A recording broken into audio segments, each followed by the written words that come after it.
Fala galera, bem-vindos a mais um episódio do Veja Bem Mais. Continuando nossa incrível saga romana e longa saga romana. Paramos aí no episódio 110. Falamos um pouquinho do começo, né? De Augustus, o Otávio até então, que agora herdeiro de César. Começou a, pelo menos tá tentando, né? Tomar as rédeas das coisas aí. Que é seu por direito. Lembra que era Otavius, agora é Otaviano. Otaviano, verdade, né? Ou César legalmente falando. César legalmente falando, exato. Augusto vai chegar ainda essa nomeação. É. Foi só o comecinho da jornada dele. Estou ansioso para ver como é que isso aí vai terminar. Como sabemos, todo fim é o começo de alguma outra coisa, né? É, exatamente. Mas nesse caso, sim, vai ser uma divisão bem antes e depois. Uhum. Até por termos de... Ainda estamos na República Romana, depois dele estaremos no Império Romano. Então, tem bastante água para passar por baixo dessa ponte ainda. A gente vai entrar na parte que todo mundo fala agora. Lembra na época que tava aquele meme lá de que o Império homem Romano, sempre né? pensa no Império Romano? Nem chegamos lá ainda. Mas convenhamos que acho que o Júlio César tá no pensamento de muito desses memes aí, porque poucos, incluindo eu mesmo, estava tão consciente assim da divisão República-Império até antes de entrar nessa jornada aqui. Pra mim era tipo tudo meio que uma coisa só. Uhum. Sim, é Roma. Exato. Então, até porque é meio difícil imaginar que tinha uma república democrática por tantos séculos. Quando tudo o que mais vemos nos filmes e adaptações é a parte do Império, né? Ou mesmo quando tem o Júlio César, ele é tratado como o ditador, imperador, entre aspas, né? Então, é entendível o porquê dessa confusãozinha aí. Mas, no nosso caso, já estamos no episódio 34 de Roma, né? Então, inadmissível que nossos ouvintes tenham esse tipo de confusão. E vão entender mais no detalhe do que ninguém o porquê e como isso acontece. Então, vamos lá. Seguindo aí onde paramos da última vez. Na verdade, antes de seguir, né, vamos fazer um resumo muito rápido do que aconteceu, porque tem bastante peças no jogo. Eu acho importante revisar onde paramos. De maneira bem dinâmica, vale só lembrar que o César morreu em 44, 15 de março, né? Depois que ele morreu, tem aquela questão que eu falei lá de precisão versus exatidão. Um dia depois, um dia menos, tanto faz, mas se ele morreu no dia 15, no dia 16 ou 17, foi que o Senado se reuniu lá para decidir que tinha amnistia para os conspiradores, ou na visão deles, libertadores. Sim. E o Marco Antônio e o Lépidos. Que ninguém queria perder os lugares, né? O argumento principal sendo ele foi um tirano, mas quem ele posicionou no governo, ele fez bem. Como isso daí, ele fez bem. Então vamos manter o que funciona, né? Principalmente quando quem funciona tá lá. Depois, um dia ou 2 dias depois disso também, teve o grande funeral dele, que teve aquele plot twist para consolidar a amizade entre os libertadores e os herdeiros de César, né? No caso, pelo menos até esse momento, o Marco Antônio era visto como o principal personagem nessa herança aí, por assim dizer, de poder, de influência e seguidores, né? Principalmente os legionários. Sim. Então, nesse funeral aí, que acho que você chegou a ver, né? O vídeo do Shakespeare, ou tentou ver pelo menos. Sim, eu vi. Tive que ver 2 vezes, mas vi. Digamos que o linguajar shakespeariano tem uma razão para ser chamado assim, né? Sim. Mas o importante aí é que o que era para ser um carimbo de foi algo necessário e agora tá tudo bem, acabou virando esses libertadores são os egoístas, se dando tapinha nas costas. O Marco Antônio fez um discurso que fez o povo ir de hesitante em relação ao que estava acontecendo, né? Porque também via certas pretensões do César, muito provavelmente. para o que é isso comparado a tudo que ele fez por Roma, tudo que ele trouxe para Roma e tudo que ele estava deixando para Roma, mesmo que eles não soubessem no detalhe a questão da herança ou do testamento ainda. E quem faz melhor isso, dramaticamente falando, é essa adaptação do Shakespeare aí, que mesmo com um linguajar difícil em inglês, porque quem entende um pouco vale a pena conferir, porque é realmente inspirador. Sim. Gostei muito em particular de como ele faz uma literação com a questão de os homens honrosos de Brutus e Cássius. Dizem que César era ambicioso, né? E como ele pode ter sido ambicioso, mas ele recusou a coroa, ele trouxe muito dinheiro para Roma, ele não se autoproclamou como rei absoluto. Então, como ele pode ter sido tão ambicioso? Mas eles sabem melhor, porque eles são homens de honra. E aí no final ele termina mostrando esses homens de honra o apunhalaram aqui, aqui e aqui, mostrando onde estavam as facadas. E isso deflagrou o motim que o povo romano fez aí e fez com que os conspiradores, os libertadores fugissem. Naquele momento ainda para casa deles, mas eventualmente fugiram para as províncias romanas, o interior da Itália primeiro e depois para as províncias que o César tinha deixado para eles, uma vez que virasse o ano. Sim. Então, lembrando que eram 3 personagens, né? O Marcus Brutus, que é o famoso pelo Shakespeare, que foi para Macedônia. O Décius Brutus, que era um primo desse outro Brutus aí, mas era o real, né? Brutus no sentido Judas, traidor, porque era o segundo herdeiro do César, depois do Otávio, que foi para Gália, ou a Gália Cisalpina, que é a mais próxima ali da Itália, bem no norte da fronteira. E por último tem o Cassius, que era um general do Pompeu, e o mais contra César. Dizem as fontes que se não fosse ele, provavelmente nada disso tinha acontecido, como ele foi quem puxou a carroça mesmo. Mas ele era bem militar, bem cabeça quente. Então ele acabou liderando a execução mais do que o planejamento, e nesse momento de fuga aí ele foi para Síria, onde o César também tinha dito que ele podia ir defender lá aquelas províncias. E bem, falando em cabeça quente, acho que é interessante tocar nesse ponto que da última vez a gente não falou tanto, né? Que a gente descreveu o que aconteceu, mas não se perguntou o porquê que aconteceu. Que mais ou menos tange a questão de... Tudo bem, a consequência foi essa, né? O Marco Antônio, com um discurso, conseguiu tirar aquela sentimento de amnistia e paz para eles são os traidores mais do que os libertadores, como eles mesmos se chamavam. Então, onde esses libertadores falharam aí, né? Por que isso aconteceu? E aí tem, acho que algumas respostas intuitivas e mais óbvias.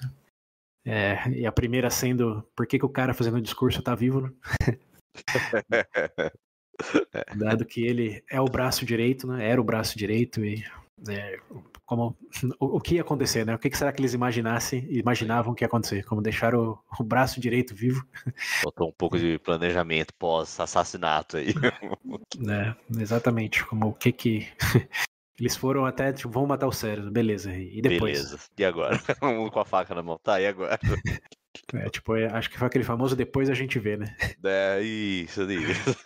Vamos planejar até aqui, que já é difícil o suficiente, né? Uma vez que conseguiu, o maior problema já passou, aí a gente vê o resto. O que é bastante irônico, dado que o resto foi mais problemático do que chegar até ali. Sim.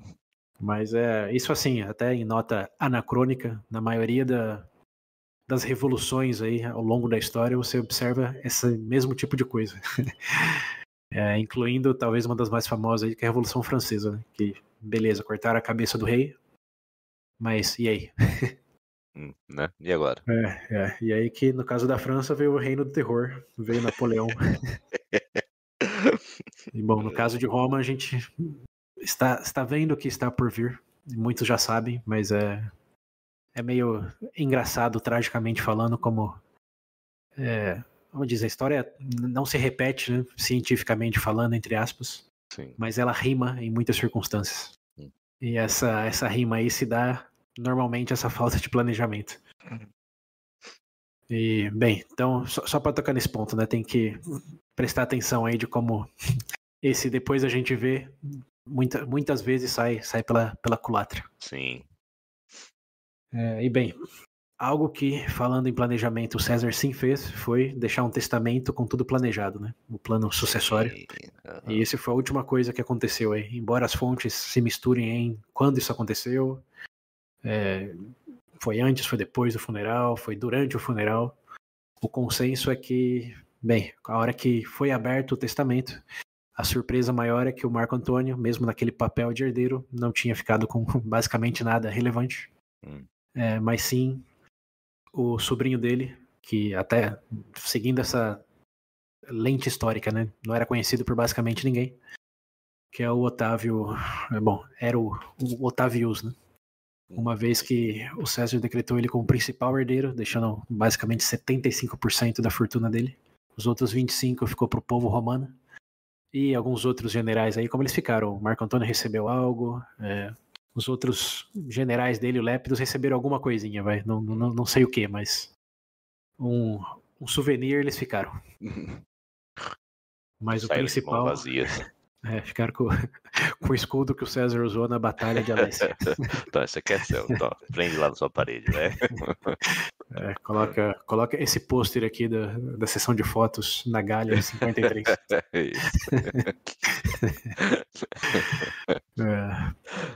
Mas, bem, foi uma surpresa geral, né? Porque o Otavius tinha 19 anos nesse momento e estava na Macedônia treinando com uma legião que o César ia levar para Parta, né? Que esse lembrando, era o destino dele depois de ter sido decretado ditador para sempre. Ia para Parta e o Otávio estava lá treinando com as legiões. Então, Otávio, isso daí estamos em março ainda, né?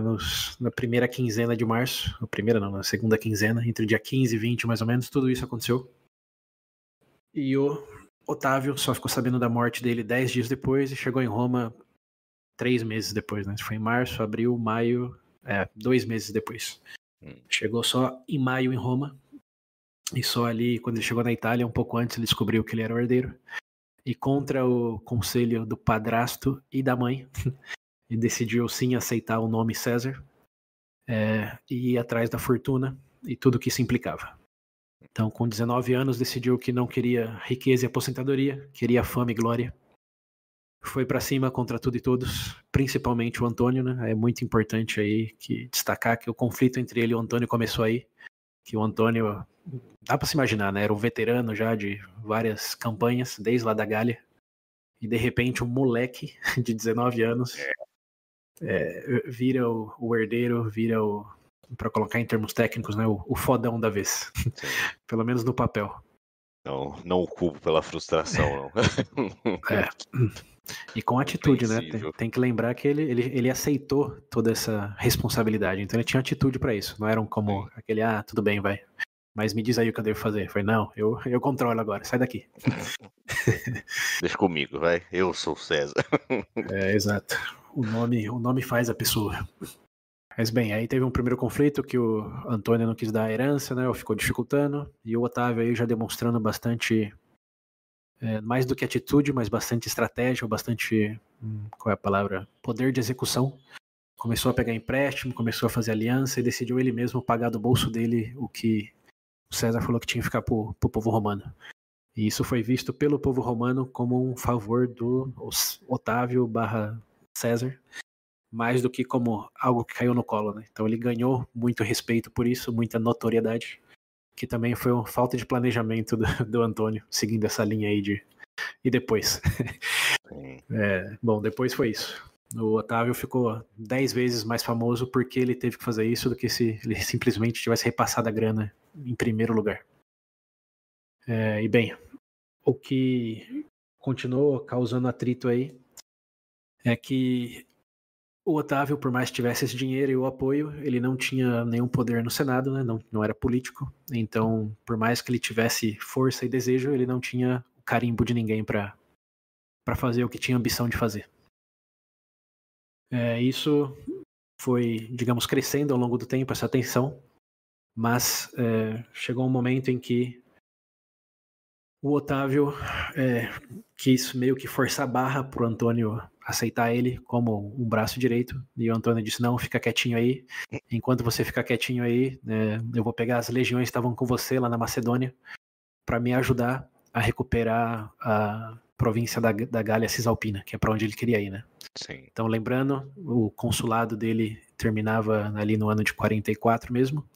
Em 43 ele ia para Macedônia, segundo o planejamento aí do César mesmo, de governador.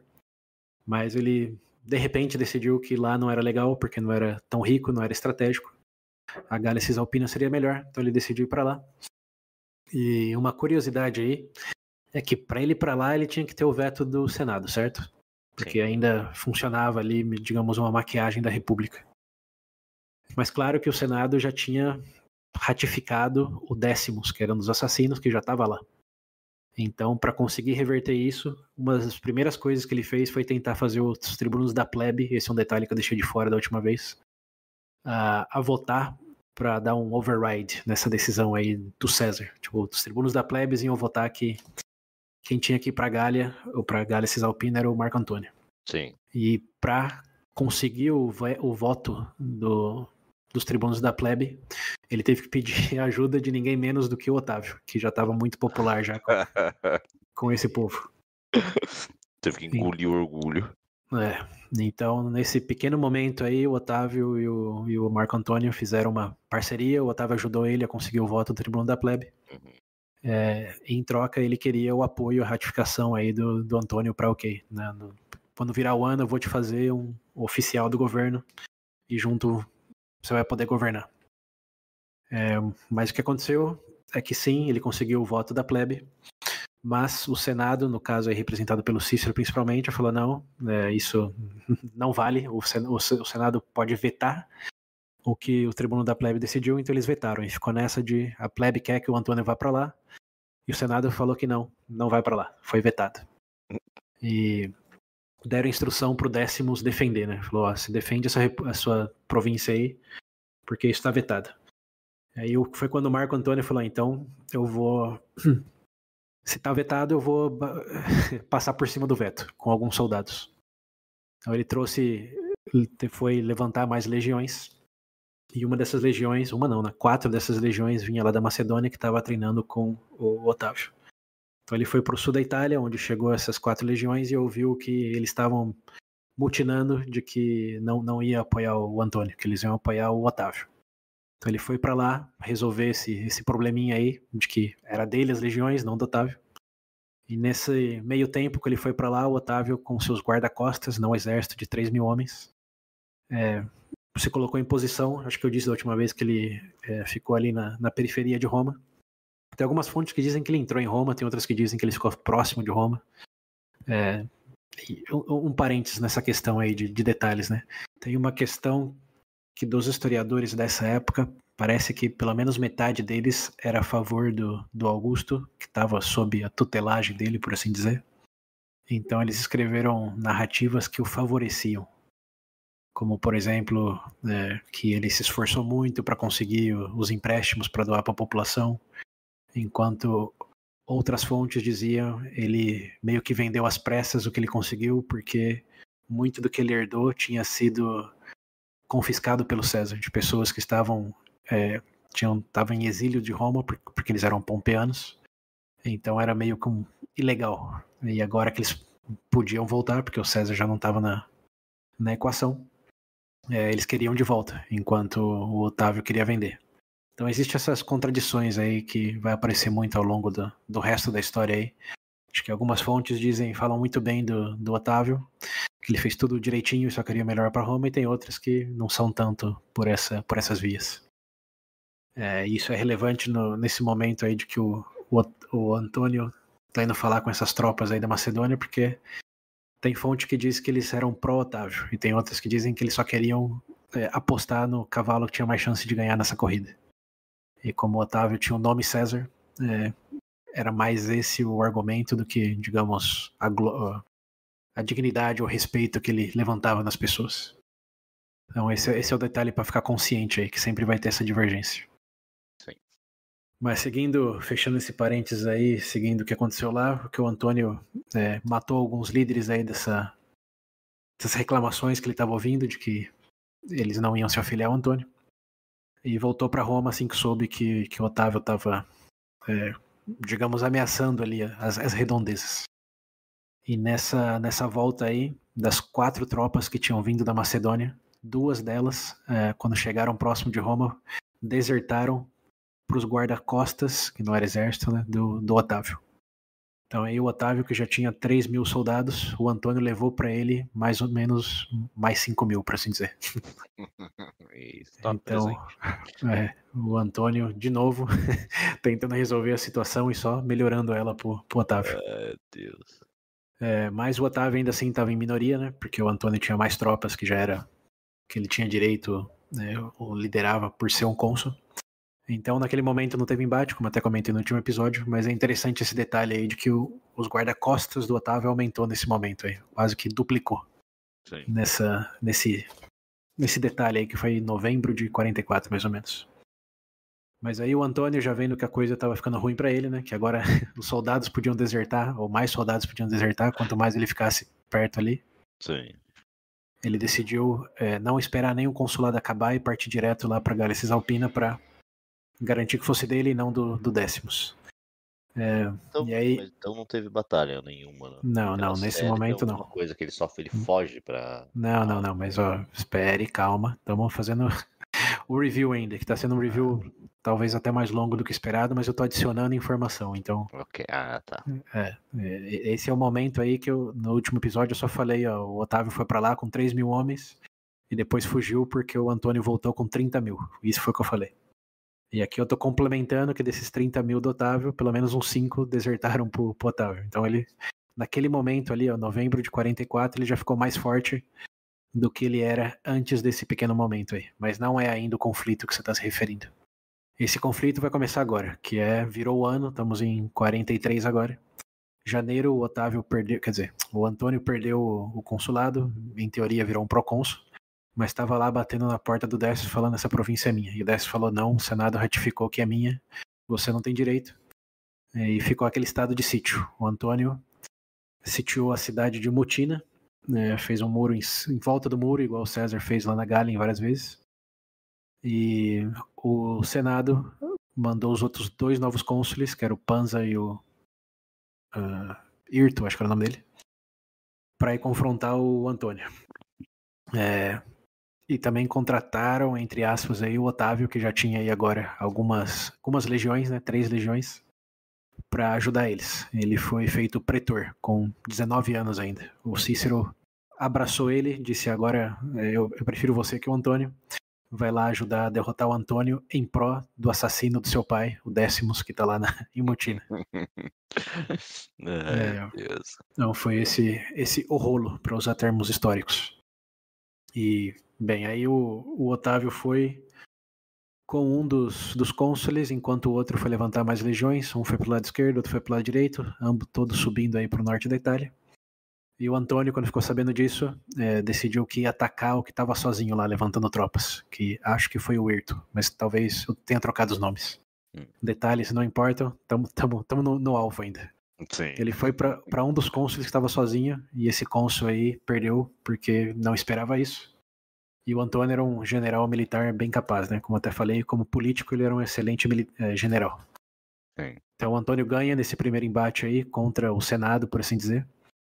Mas o Otávio e o outro cônsul conseguem chegar ali nos 46 do segundo tempo e evitar que ele tomasse tudo. Então ele retrai pro o estado de sítio lá onde ele estava em Mutina, mas agora ele está entre o Décimos e o Otávio e o outro cônsul. O outro cônsul é ferido em batalha e vem a morrer depois. Alguns dizem, aquela divergência histórica, né? Uns dizem que foi o Otávio que mandou matar e outros que ele simplesmente morreu das feridas. O ponto é, o Otávio e o outro cônsul tinha basicamente já envelopado o sanduichado o Antônio, mas ainda em posição defensiva, né? Tinha muro para frente dele e para trás dele.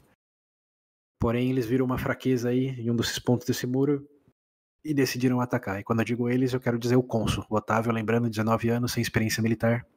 Dizem que ele ficou até na tenda dele até o último momento. Quando não tinha mais o que fazer, ele saía. Mas aí sim teve o conflito que eles mostram na série, não diretamente, mas acho que indiretamente, que o Antônio é atacado pelo Otávio e o outro cônsul, e quando o Décimos, que está dentro da cidade, vê isso, ele decide sair da cidade. E aí o Antônio é efetivamente sanduichado.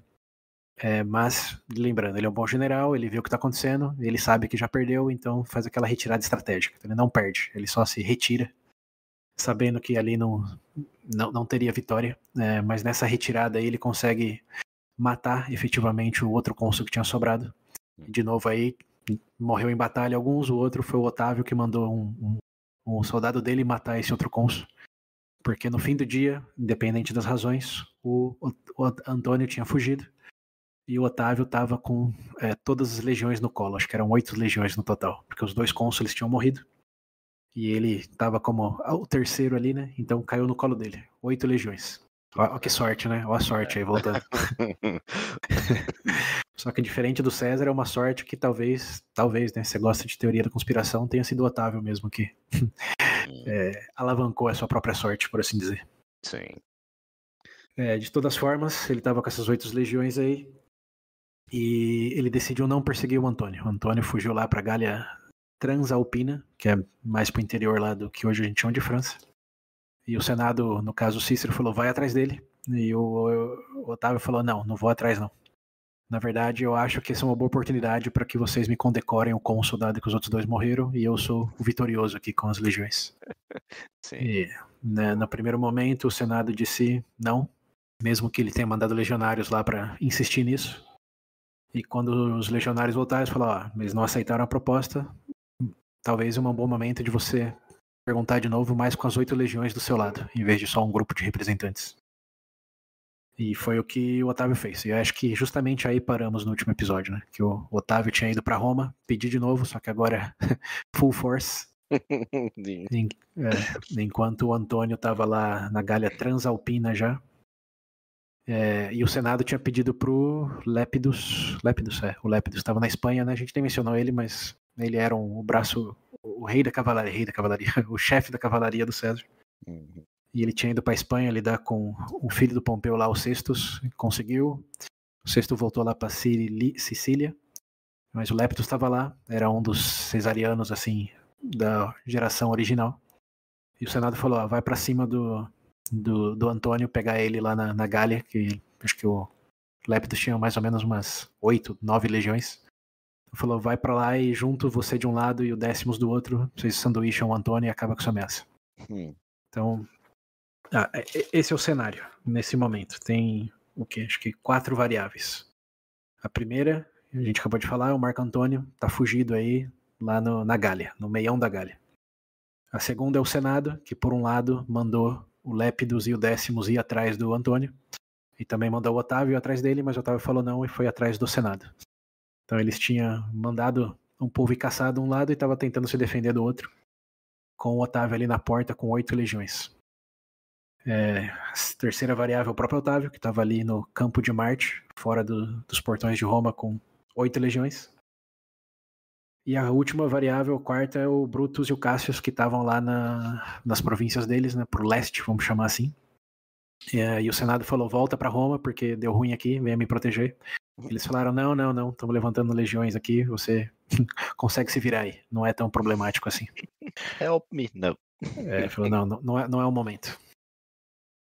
E, bem, então, essas são as 4 variáveis. O que imediatamente acontece aí? Vamos começar pela principal, né? O Senado chama 4 legiões, se não me engano. Eles já tinham uma legião lá que um dos cônsules tinha deixado para proteger a cidade e chama outras 3 do norte da África para proteger eles contra o Otávio. O único problema é que quem estava lá no norte da África era veterano do César, e quando eles chegam em Roma para defender o Senado, eles decidem que, na verdade, eles vão apoiar o Otávio. Então, das 3 legiões que eles chamaram, 2 imediatamente desertaram para o Otávio. Deus do céu. Ele já tinha 8 legiões. Traz a sorte. O nome, cara. O nome. Aí é aquela questão, né? O César tinha muita sorte. Agora que o Otávio chama César, e aí? Então. qual é a direção da flecha, né? Então o Otávio agora tem 10 legiões ali nos muros de Roma. E o Senado já não tem esperança nenhuma nem do Brutus e do Cassius voltar, nem de outras legiões serem levantadas para ajudar eles ali naquele momento. Então eles decidem, olha a surpresa, fazer eleições emergenciais. E, inacreditavelmente, quem é eleito é o Otávio e um primo dele, os 2 cônsules, no meio do ano 44. Ok. Surpreendente, não? Quem esperava esse resultado? Jamais, nunca. Mas é o que acontece. Ele agora, acho que ele é de março, né? Você tinha falado da última vez? Ou setembro? Não, acho que é setembro. Acho que é setembro. Setembro. Então agora ele já tinha 20 anos e já era um cônsul romano. Senhora! Pensa numa carreira que começou cedo. Ai, meu Deus do céu. Lembrando, César com 20 anos estava sendo rainha da Bitínia. Verdade. E o sobrinho dele já com 10 legiões diretamente embaixo do braço e cônsul de Roma.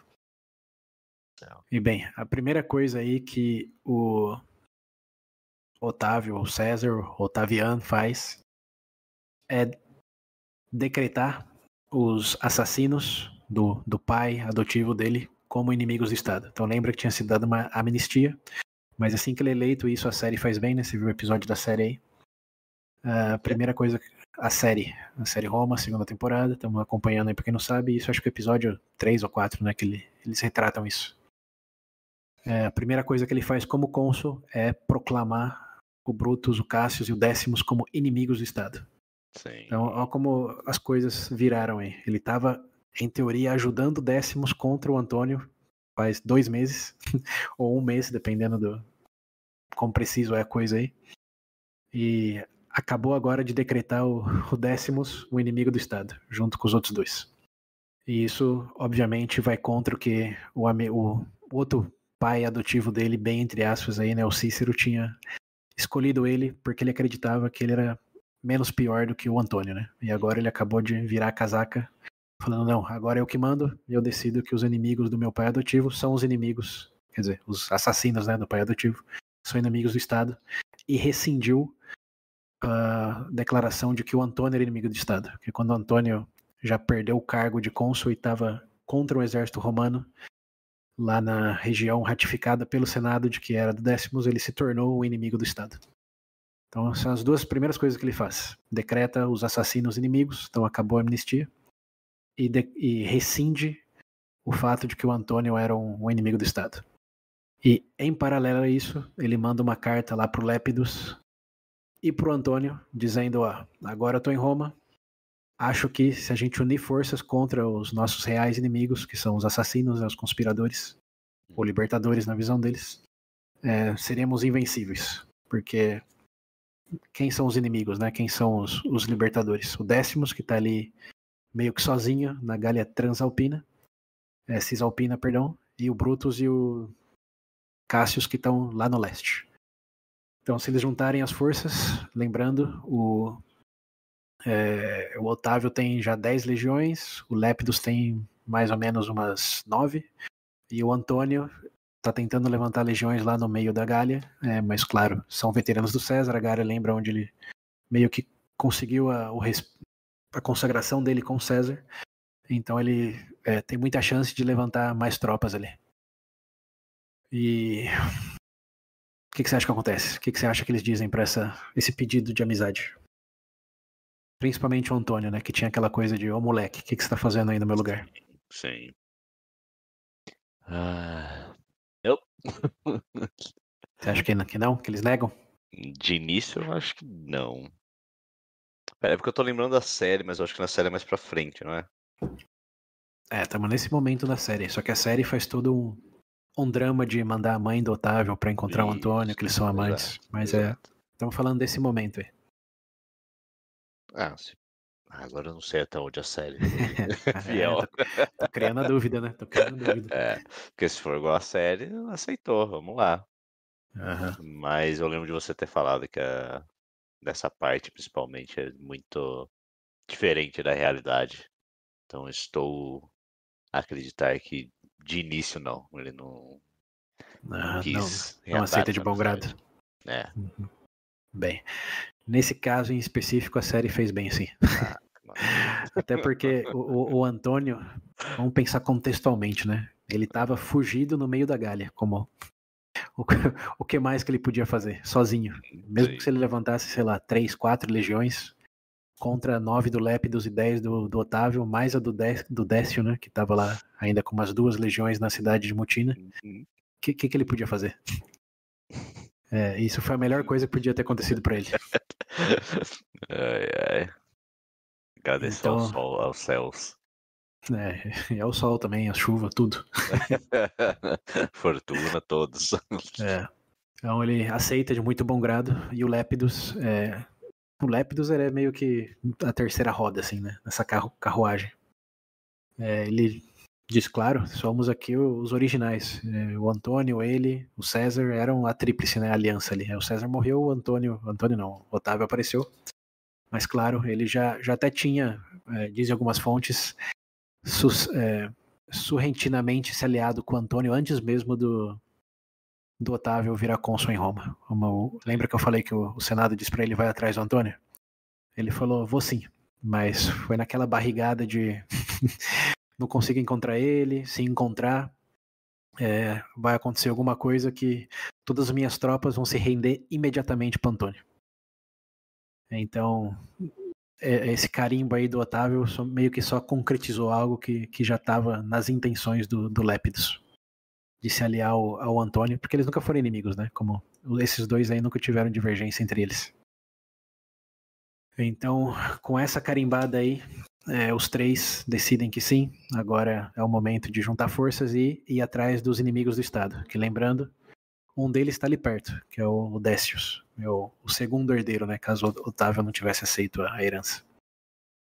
E eles decidem aí com o pequeno número de mais ou menos 25 tropas ir para cima, tropas não, legiões, ir para cima do Décius, que estava lá na cidade de Mutina com 3 legiões.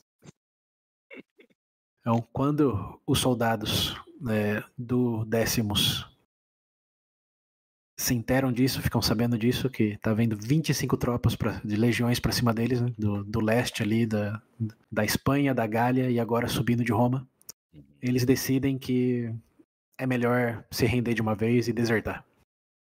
Então eles deixam Décimos sozinho, abandonam completamente, até os guarda-costas fogem do acampamento. E metade vai para as legiões ali do Lépidos e do Antônio, e a outra metade desce para encontrar o Otávio. Sim. Okay. E aí então o Décimos se disfarça de gaulês e tenta fugir mais para o interior da província ali, porque ele também era um veterano do César, tem que lembrar isso. Ele era o braço direito, até por isso que ficou na herança, mas ganhou mais até do que o Antônio em segundo lugar depois do Otávio. Traidor. Então, isso no história, fontes, né? Não no Shakespeare, que no Shakespeare acho que nem mencionam ele. Mas, não, mencionam sim, mas é Décio que eles chamam, né? Erraram o nome. De todas as formas, ele vai ali tentar levantar apoiadores dele como veterano do César, mas como ele é um assassino do César, ele ganha sai daqui. E depois de ser ameaçado de morte, ele decide fugir para Macedônia, para encontrar o Brutus, o Marcos Brutus, o primo dele que tá lá. Mas no caminho para lá, o Antônio dá ordens para que todos os aliados dele, lá da Gália, prendam o Décio assim que for identificado. E umas semanas passam, e surpresa, surpresa, o Décio sim é identificado. E para provar que eles acharam o Décio, eles mandam nada mais do que a cabeça do Décio pro Antônio. Chega pelo correio, fala, achamos, tá aqui, problema resolvido. E assim morre o primeiro assassino, o primeiro dos 3 protagonistas do assassinato do César. O segundo herdeiro do César, por assim dizer. O real traidor em toda essa história. Safado, salafrário. Foi abandonado por todos e morreu decapitado por uns gauleses ali, tentando passar a fronteira para Macedônia. Que pariu. Glória, glória. Como diz o Shakespeare, homens honrados.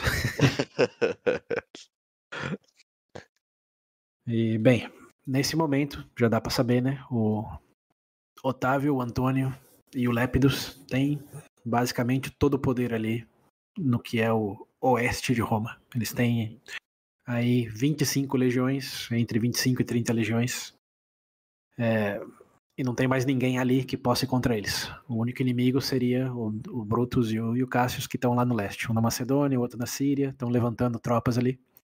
E estão conseguindo, esse é um detalhe importante. Eles estão tendo êxitos em fazer aliança com os reis e controladores da região ali, que incluindo os próprios partanos. Lembra Parta, que era quem o César ia guerrear contra.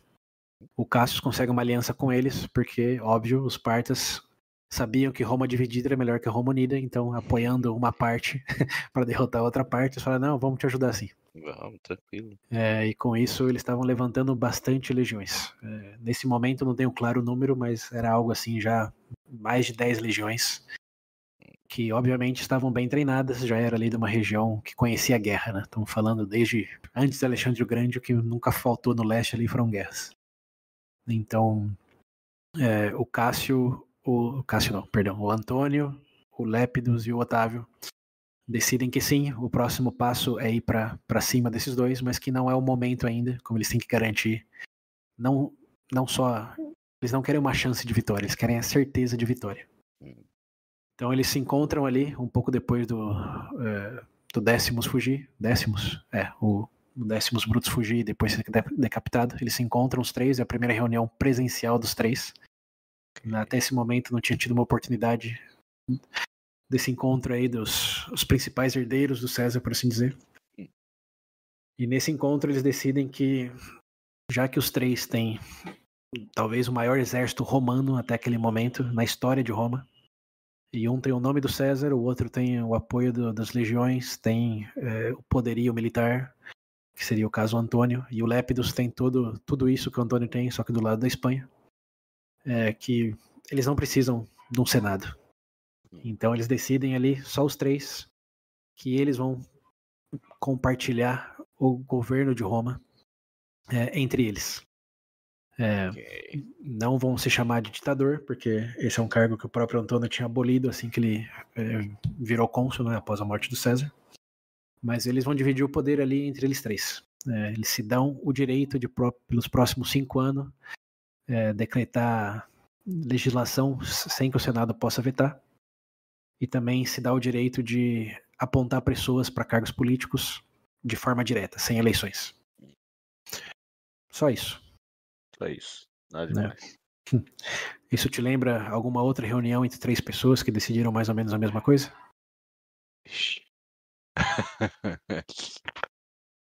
Vou te dar mais contexto aí.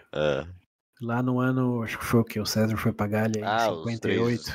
Os três grandes amigos? Lembra a palavrinha? O Triunvirato. Triunvirato, isso. Que foi o César, o Pompeu e o Crasso. É tão lindo. Eles tiveram uma reunião. Acho que foi antes mesmo do César virar cônsul, né? Porque o César só virou cônsul por causa do apoio do Crasso e do Pompeu. É isso. Mas, bem, isso, historicamente falando, nesse momento aí o Otávio, o Antônio e o Lépidos é conhecido como o segundo triunvirato. Tá seguindo a tradição.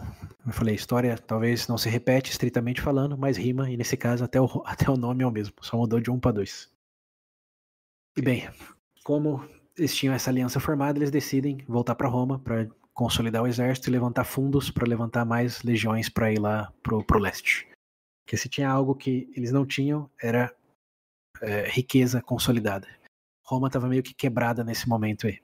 Porque depois de tantos conflitos internos e depois de tanta briga entre eles mesmos, né, eles precisavam arrecadar fundos para pagar os soldados, principalmente numa campanha aí pro leste, né, que vai saber quanto tempo vai durar.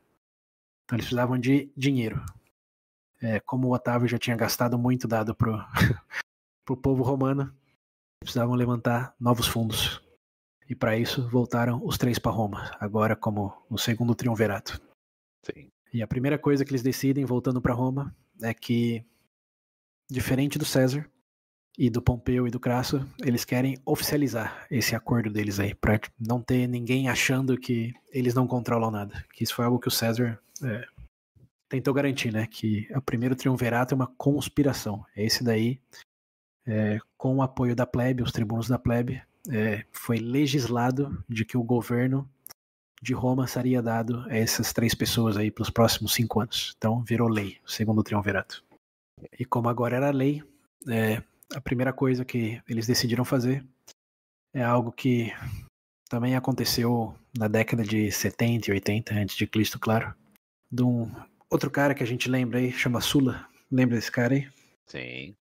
Você lembra o que ele fez quando ele precisava arrecadar fundos também e garantir que já não tinha muito inimigo ali para atazanar ele? Quando ele voltou pro poder? Ele implementou uma prática. Quando ele voltou para Roma, depois de botar como que era o nome do cara? Sina e Mário. Depois do Mário morrer de medo, quase que literalmente, com o retorno dele. Ele voltou, conseguiu Roma, incluso com o apoio do Pompeu e do Crasso. E decidiu que ele tinha que se livrar de todos os apoiadores do Mário. E tinha que levantar. Lá? Ele implementou o vestibular. Isso. O vestibular da morte, no caso. Reza a lenda até que o nome do César tava lá. Isso aí. E aí que tá o interessante. Porque esses 3 aí, o segundo triunvirato, decide que para se livrar dos inimigos e arrecadar fundos, eles iam ressuscitar essa prática aí do vestibular. O que é curioso, porque o César sempre fez o oposto do que o Sulla fez, né? Como o Sulla matava todo mundo e confiscava coisa pelo meio dessas listas aí, e o César perdoava as pessoas, né? E nunca nem cogitou fazer essa lista, porque ele mesmo, alegadamente, estava nela. Então tinha uma questão do possível trauma dele, né? Mas no caso do... Isso, não quero isso pra ninguém. Um homem honrado. Mas no caso do Otávio, ele nasceu em outra geração já, né? Então, zero traumas, e parecia uma medida interessante. Vamos garantir que nossos inimigos não estejam aqui, se tá, vão matar e confiscar a propriedade, porque lembrando, os inimigos quem que era, né? Eram senadores conservadores, eles não representavam a elite de Roma, eles representavam os populares, essa era a bandeira do César. Então era meio que 2 por 1, assim, eles se livravam dos inimigos e podiam confiscar toda a riqueza que eles já precisavam para levantar novas legiões e treinar para a campanha lá no leste. E aí uma questão também interessante de se dizer e de se contemplar não passou o quê? 40 anos da última vez que teve essas listas aí, essas proscrições, como eram chamadas. Aí uma das minhas fontes aqui dos podcasts fala, sabe quando você bota a mão no fogo e aprende que queima? Então você fala para seus filhos, não bota a mão no fogo, queima. Aí ele pergunta, o César tinha botado a mão no fogo. Então ele não fez isso. A mão, né? Pulou no fogo. E o Otávio não tinha nem noção disso, o Antônio também era mais jovem que o César, então eles não passaram por isso, né? Aí ele pergunta quantas gerações tem que passar para o mero fato de você dizer não pôr a mãe no fogo não é suficiente. Como você fala pro seu filho fala pro neto, o neto fala pro bisneto, mas será que o bisneto vai acreditar mesmo? Será que não vai ficar curioso de realmente botar a mão no fogo só para ver o que acontece? Essa é uma questão histórica e filosófica interessante de se contemplar. E nesse caso foi uma geração só.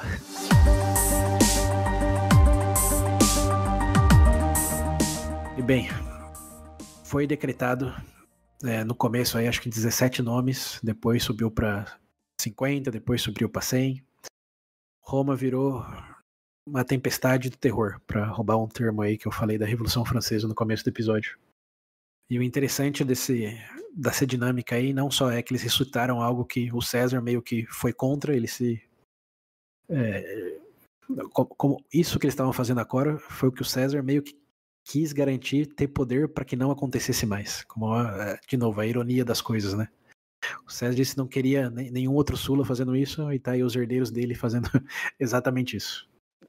Mas, ironias à parte, o interessante é que não foi só inimigos e pessoas ricas, como foram pessoas convenientes também, até mesmo da própria família. Como o que mais marca desse período aí é que eles tinham inimigos que eram parentes um dos outros. Então, no caso do Antônio, por exemplo, ele tinha um cunhado que era afiliado aos libertadores, aos conspiradores. Então, o Otávio e o Lepidus falou, esse cara tem que morrer. Falou, mas ele é meu cunhado, irmão da minha esposa. Falou, sinto muito. Vai lá não, No caso do Lepidus, ele tinha um irmão que suponho não ia muito com a cara dele, se aliou mais ao povo aí do Senado conservador. E falou, sinto muito que é seu irmão, tem que morrer. E no caso do Otávio, o maior sacrifício dele lembra qual era o segundo pai adotivo dele, que representava o Senado e os conservadores nesse momento? O Otávio? Quem que eu falei que quando... Tirando o César, o pai dele. Esse é o primeiro pai adotivo. Quem é o segundo? Que ele chegou a chamar de pai em um momento quando foi acolhido e tutelado em... como... É o Cícero, não, né? Isso, é o Cícero, esse mesmo. Cícero, o último da velha geração a estar de pé ainda. O que estava lá desde com o Catão, defendendo as virtudes da República. Ele ajudou o Otávio a ganhar força para ir contra o Antônio e foi passada a perna aí quando ele assumiu o consulado e decretou os amigos do Cícero, né, como inimigos do Estado. E agora ele aceitou que Cícero fosse para a lista, porque o Cícero é um grande inimigo do Antônio. Lembra que o Cícero decretou o Antônio inimigo do Estado e ajudou a consolidar o Otávio como uma força contra o Antônio. Então, a bagunça aí. Mas outra coisa interessante é que, embora ele tenha ido para a lista, parte das fontes dizem que o Otávio tentou por 2 dias discutir com o Antônio de que ele não podia ir, porque ele era uma figura influente, com muito conhecimento de Roma, que não, ele não. Ele era quase que uma estátua viva ali das outras gerações romanas, né? Qual que é a palavra que o Catão sabe usar? Das virtudes romanas. Enquanto o Antônio falou, não, esse cara escreveu até... Lembra que eu falei que ele escreveu um monte de panfletos que chamava Filipes, ou Filipas, decretando o quão corrupto o Antônio era e por que ele tinha que ser decretado inimigo do Estado. Então o Antônio queria porque queria matar ele.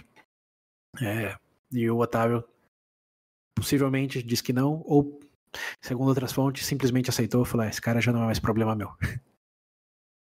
Independente de você queira acreditar, o fato é que o Cícero foi para a lista e não passou muito tempo até que encontrassem ele. Ele tentou fugir da Itália, mas alegadamente passou mal no barco que estava tentando cruzar o mar aí para Espanha, se não me engano. E, bom, encontraram ele aí numa das, como que chama, casa de veraneio dele no interior da Itália. E foi... Bom, tá claro para ele o que tinha acontecido. Então ele disse pro soldado que estava encarregado ali de fazer o serviço, que ele deu meio que um sermão no soldado, falou que nada daquilo que ele estava fazendo era honrável, que tinha sentido, que a história ia lembrar negativamente dele, ia lembrar dele como o cara que matou o Cícero, nada mais além que isso. E que, bom, já que isso acontecer, que ele pelo menos fizesse bem. Então, diz algumas fontes que ele meio que esticou o pescoço e falou, você vai me dar espadada aqui, desse jeito, só faça bem a única coisa que você tem que fazer bem na sua vida. E assim foi decapitado. Alguns dias depois o nome dele aparecer na lista. Alguns dias depois. E assim termina a vida do grande, maior orador da história humana, segundo alguns, Cícero. Ele apareceu no nosso... Eu tava vendo aqui só por curiosidade, quando que ele apareceu na nossa narrativa, foi no episódio... eu anotei aqui, acho que foi em 96, em julho de 2023, a gente primeira vez falou dele, nas conspirações catilinas. Então, olha lá. Ninguém foi lá, ninguém pegou os pêssegos dele. Não, isso a série... Bom, pode ser que sim, né? Com quem sabe, não tinha câmera, mas a série fez bem em retratar esse momento aí. Foi basicamente o que aconteceu mesmo. O negócio das mãos. Então, esse é o próximo passo. Mas antes de chegar nas mãos, só vamos contemplar aqui de que estamos falando dele faz 1 ano e 2 meses já. Ele era da velha guarda, do Catão, do Pompeu. É um personagem que, sim, no nome dele é dito até hoje com honras, digamos assim, né? Ele grande orador, grande estatista, Porque, ó, pensando em todos os personagens aí, ó, até mesmo Catão foi comandante do exército no fim da vida dele, lá no norte da África. Enquanto Cícero foi o único que, em todo esse tempo aí que ele esteve vivo, ele morreu com 63 anos, então viveu bem. Mas em todo esse tempo aí, ele foi o único que, em momento algum, teve legiões, foi comandante de alguma coisa. Para usar analogias aí metafóricas, ele foi o único que, esse tempo inteiro, lutou com a caneta, ou com a pena e o papiro dele. Uau, só. Num contexto onde todo mundo era na força da espada e dos legionários, ele foi o único real intelectual aí que sobreviveu até os 63 anos. Bastante. Então, pode falar o que for dele, mas nisso ele tem mérito. Que, ó, pensa em tudo que a gente tá recontando aqui, ó, faz o quê? 2 anos e pouco agora, quase 3, ou talvez 3 já, nem sei mais. Tudo envolve legiões, exércitos, generais. O Cícero não. Ele é a grande exceção. Então, se a gente fosse terminar o episódio aqui, eu daria o fim do episódio pra ele. Mas como não vai dar, vamos dar 5 segundos de silêncio pra ele. Merece mais, mas devido à nossa logística do episódio, é o que podemos... é o que tem disponível pra hoje. Sinto muito, Cícero. Cara, desculpa. É o que tem pra hoje. Então, 5 segundos de silêncio pro Cícero, maior orador, segundo pessoas aí, né, da história humana, e um dos maiores estatistas, se não o maior, da República Romana.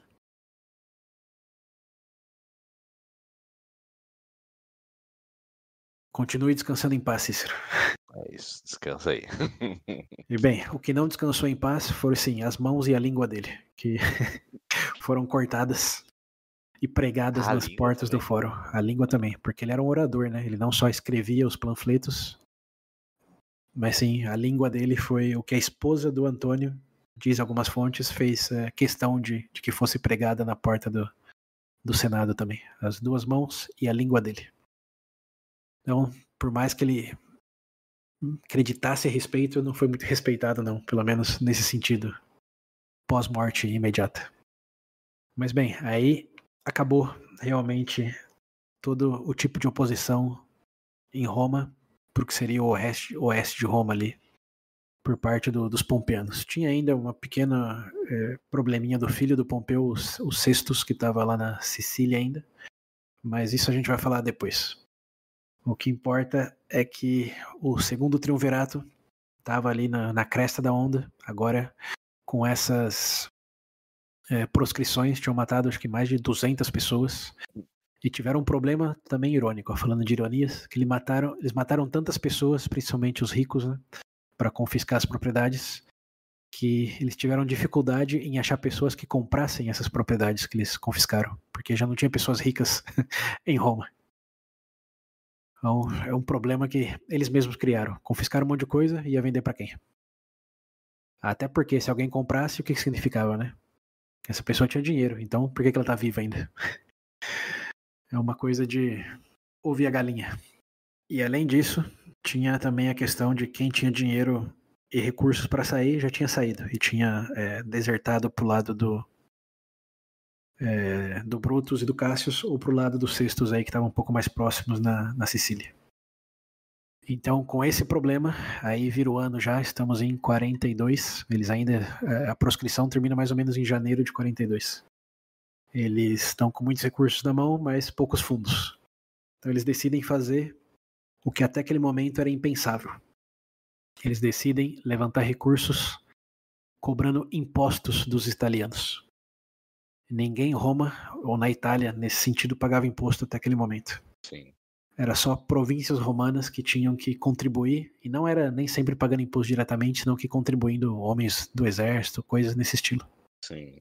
Mas em 42, o leão chega em Roma e não é o leão dos gladiadores. Aí, ó, tá vendo? Aí, esse é o começo do fim. Falem antes e depois, né? E porque os homens ricos de Roma já tinham fugido, esse imposto é cobrado diretamente ou majoritariamente das mulheres ricas que tinham sobrado em Roma. Morto. E eu acho que a série tem alguma coisa que fala de mulheres, mas eu não sei se tá pra frente na linha do tempo ou não, mas tem uma curiosidade aí de que as mulheres se organizam e vão contra esse pedido aí do segundo triunvirato. Elas dizem, vocês mataram nossos maridos e agora querem cobrar o que ficou para nós mulheres, já nas viúvas, como o que fizemos contra vocês, né? Se nossos maridos o fizeram, eles já foram penalizados por isso, né? O que nós temos a ver com isso? Foi basicamente o discurso aí que começou a rolar. E o triunvirato disse, ó, isso já aconteceu lá nas Guerras Púnicas, que todo mundo teve que contribuir também, quando o Hannibal estava quase nas portas ali. Então não é sem precedente, mas elas falaram, pode até ser, mas foi forçado, os maridos foram assassinados pelos próprios senadores e ditadores, né, mas sem esse título. Falou assim, uma das mulheres aí, esqueci o nome dela, mas que ficou famosa na história, ela representou todas as mulheres aí, as viúvas de Roma, e disse algo nas linhas de se Roma tivesse sendo invadida pelos bárbaros, pelos germânicos ou pelos, como chamava a cidade que virou sal lá, Cartago, como nós voluntariamente sim daríamos nossas joias e riquezas para contribuir para Roma, mas você quer que levantar legiões contra nossos parentes e ao mesmo esposos que conseguiram fugir lá pro Brutus, como é isso que você quer de nós? Então, mais ou menos o que está acontecendo aqui, né? E foi um momento particular que realmente, acho que não falamos disso, né? Um movimento quase que feminista, assim, para usar um termo de maneira elástica, de que as mulheres se uniram e começaram a peitar o governo, falando, o que você está fazendo, cara? E isso foi resolvido com, para surpresa de ninguém, legionários entrando na cidade e forçando as mulheres a voltar para casa e confiscando tudo que elas tinham lá. Mas foi uma anedota, assim, um asterisco na história de Roma, no qual as mulheres se uniram e foram contra o triunvirato aí. E quase deu certo. Chegou muito próximo delas pedirem representatividade no governo, já que elas tinham que dar fundos. Imagina isso, mulher votando lá em 42 a.C. As primeiras aí, ó. Foi só uma faísca, né? Mas teve coisinha aí. E, bem, na força da espada, não na força do discurso, o triunvirato, aí, o segundo triunvirato, conseguiu os recursos que precisava e começou a mandar tropas para o leste. Primeiro eles mandaram 8 legiões, além do, como que chama?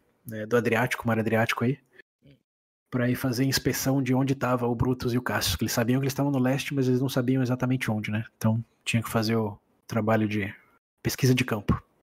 Então eles só mandaram 8, e enquanto isso foram resolver um pequeno impasse lá com os cistos na Sicília. Mas eu não vou entrar aí nesse detalhe, basta dizer que eles foram lá por uma pequena inconveniência que os cistos tinham gerado.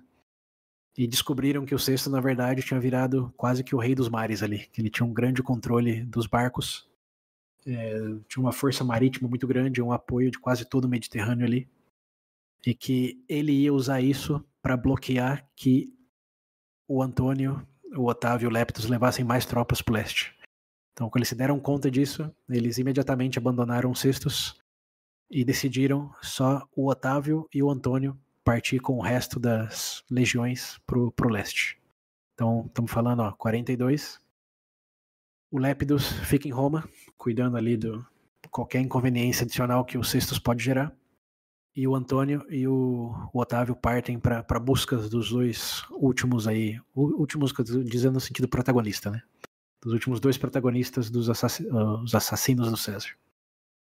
Então eles partem, aí já mais perto do verão ali, junho, julho mais ou menos, eles partem com outras, tinha 8 lá, eles partem com outras 11 legiões. Então eles conseguem atravessar 19 legiões pro leste, ali na Ilíria, Macedônia, quando o bloqueio naval realmente entra em vigor. E aí eles não conseguem atravessar mais nada, que lembra que eles já tinham 25, né, 30 legiões quase. Mas eles, nas pressas, conseguem atravessar 19 no total. E agora eles estão na Macedônia, com 19 legiões, quando eles descobrem que o Brutus e o Marcus Brutus e o Cassius conseguiram levantar nada menos do que 20 legiões, pegando todos os reinados ali do leste, desde a Síria até o... eles levantaram 20 legiões. Ok. Para comparar, né, com outro momento da história que se parece bastante a esse. Você lembra quando uma outra pessoa atravessou o Adriático também com metade das legiões que queria e foi bloqueado por trás e só tinha o Pompeu na frente? Você lembra com quem isso aconteceu? E nesse caso ele tinha acho que 9 legiões e o Pompeu acho que também tinha 9 ou 10. E agora, ó, em 42, a situação é quase a mesma. Eles estão bloqueados pelo Adriático de suprimentos e novas legiões. E na frente tem os inimigos, né, os pompeanos. Mas a diferença aí é que agora são 19 legiões versus 20 legiões. Mais toda a cavalaria, mais todo o exército de apoio. Estamos falando de, assim, chutando aí aquela coisa de estimativas históricas, né? As fontes do momento falam que são basicamente 120 mil homens para cada lado. Enquanto que os historiadores hoje acham que a logística disso é impossível para aquele momento. Como se alimenta 200 mil pessoas, né? Falando dos dois exércitos. Então eles acham que está mais próximo de 50 mil, o que também é bastante. Gente, pra caramba ainda.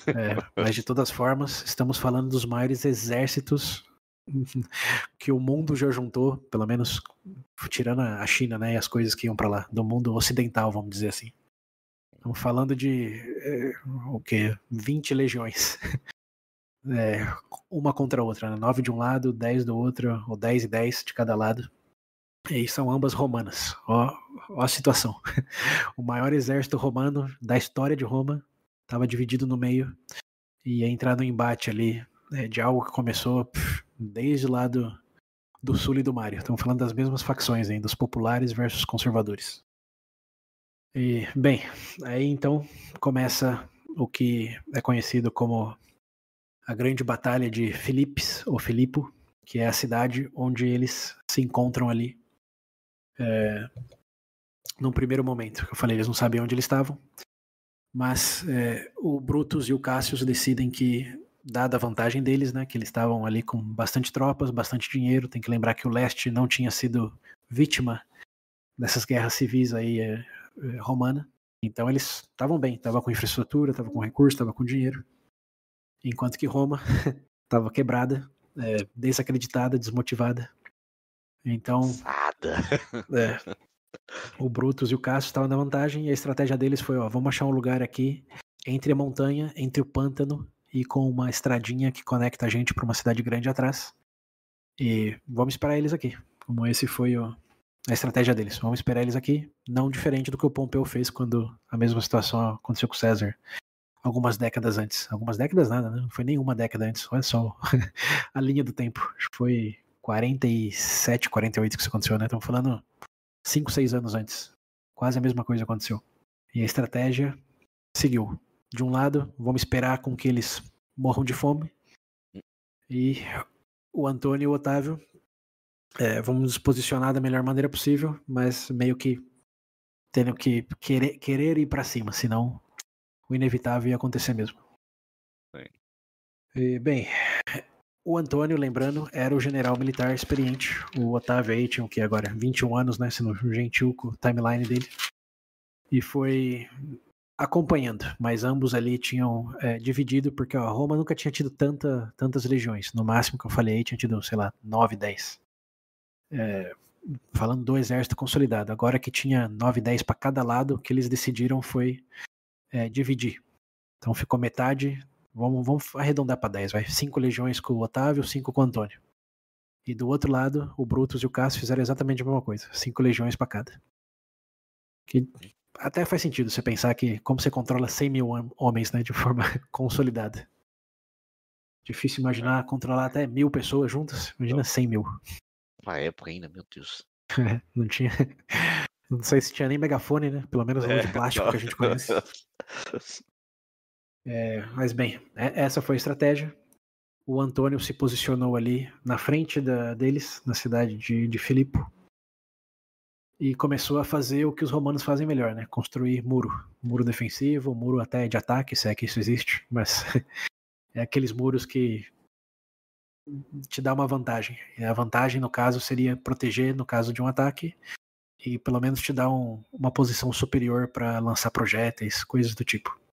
Então, o primeiro passo aí, primeiro fica um olhando pro outro, mas o Antônio começa... O Antônio tá do lado direito. Acho que é importante posicionar mais ou menos aí. O Antônio tá do lado direito, que tem um pântano aí desse lado. Lembrando, a cidade de Filipo tem uma montanha de um lado, que é o lado direito deles, e para a esquerda tem um pântano. E o Antônio e o Otávio olhando para isso, tem então à esquerda deles as montanhas e à direita tem o pântano, na frente tem a cidade protegida. Então o Antônio decide construir uns muros aí que avançam pelo pântano. E a ideia dele é, com o muro na surdina, tentar envelopar essa cidade aí de Filipos. Ou quem sabe até, que seria a grande vantagem, chegar com o muro até para trás da cidade, que aí ele cortaria a linha de suprimentos que vem lá para a cidade de Filipo. Bom, dado que é o que eles têm contra eles, né? Que eles têm que esperar os suprimentos. Quer dizer, eles não têm suprimentos, dado que eles estão sendo bloqueados pelo mar. A menos que tenha um confronto direto e imediato, o que não parece que vai ter, dado que a posição é defensiva.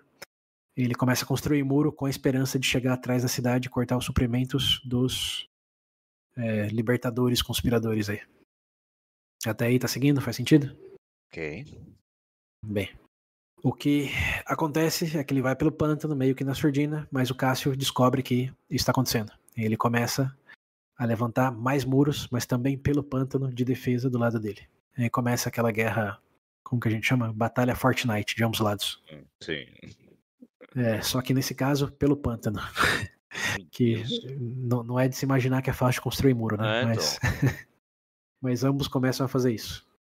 Até que o Antônio, sabendo da pressão dele de poucos suprimentos, vê que ao fazer isso, o Cássio, que nesse caso eles estão olhando um para o outro ali, né? Ele tem que esticar a linha de defesa dele, porque antes estava concentrada ali no muro curto. Como ele está estendendo o muro, ele tem que esticar a linha de defesa dele. E nessa esticada ele percebe que tem um ponto vulnerável ali. Então o Antônio, sendo o Antônio, sabemos, né? Boa experiência militar. Sim. Identificou sabiamente que era o momento de atacar, já que ele não podia esperar mesmo e agora a defesa tinha um ponto de fragilidade. Foi para cima, atravessou o pântano sem aviso nenhum. Talvez nem mesmo o Otávio, que estava do outro lado, longe ali, só observando. Começou a atacar o Antônio. O Antônio não, o Cássio. O Cássio e toda a defesa do Cássio, sim, é pega de surpresa, que eles estão construindo um muro e de repente estão sendo atacados. E não tem nem quase muito tempo para começar a se defender. Eles retraem pros muros da cidade de Filipe ali. Enquanto o Antônio avança e queima tudo que eles estavam construindo e os acampamentos que eles tinham ali, entre a cidade e o muro. E quando o lado do Brutus vê isso, lembrando, eles estão em paralelo, eles veem o que está acontecendo ali e vê que o Otávio não se mexeu. Eles meio que deduzem que esse ataque não foi coordenado. E assim como o Antônio deu a surpresa no Cássius, o Brutus decide que vai dar surpresa no Otávio. E quando eu falo decido, não é bem o Brutus. Dizem as fontes aí que foram soldados que atacaram. O Brutus não deu o comando. Mas de todas formas, eles saem das defesas e vai para cima do Otávio. Que não sabia de nada, nem esperava nada. A primeira coisa que faz, de novo, dependendo de que fonte se acredita, uma fonte diz que ele ficou ali e tentou organizar uma defesa, e aí não só ele, é a primeira vez, pelo menos que eu vejo nas minhas fontes aí, que o nome Agripa aparece no contexto. E a série fala bastante desse cara, né? Agripa, o principal general do Otávio. Ele o braço direito do Otávio. A gente fala, todo grande general tem um braço direito, né? O César tem o Antônio, antes tinha o Libianos, que eu não tô lembrando o nome dele da outra vez, agora lembrei. Todos têm um braço direito. No caso do Otávio era o Agripa. Então o Agripa aí, segundo uma fonte, organiza uma defesa, como que opõe um combate aí, pelo menos num primeiro momento. Enquanto outros dizem que o Otávio simplesmente pega o Agripa e foge pro pântano, para se esconder no pântano. O interessante aí, o importante ver aí na imaginação é que estamos falando de duas linhas de frentes. Uma que a seta na direita está indo contra o Cássio e a outra, a seta na esquerda, está indo contra o Otávio. Então você tá meio que uma via que vai e uma via que volta. Sim, sim. Isso que estava acontecendo nesse momento. E o Antônio não vê que isso está acontecendo, porque quando estamos falando... Vamos pegar a estimativa deles, né, de 100 mil soldados. Como estamos falando de 100 mil soldados de cada lado se mexendo, em terra, né, não tinha asfalto naquela época, levantou muita poeira.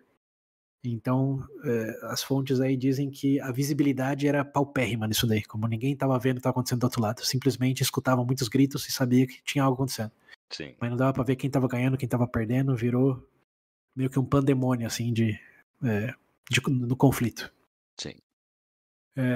Mas bem, o Antônio queima todo o acampamento do Cássio e meio que fica na espera. O Cássio foge para um terreno superior ali, que eu falei, né, que tinha montanha ali perto, então ele foge para ver o que está acontecendo de longe e vê todo o acampamento queimado.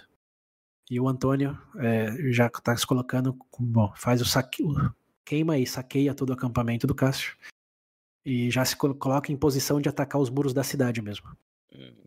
Quando do outro lado o Otávio fugiu, ou retirou estrategicamente, dependendo do que você quer acreditar, e o povo do Brutus começa a saquear e queimar o acampamento dele também.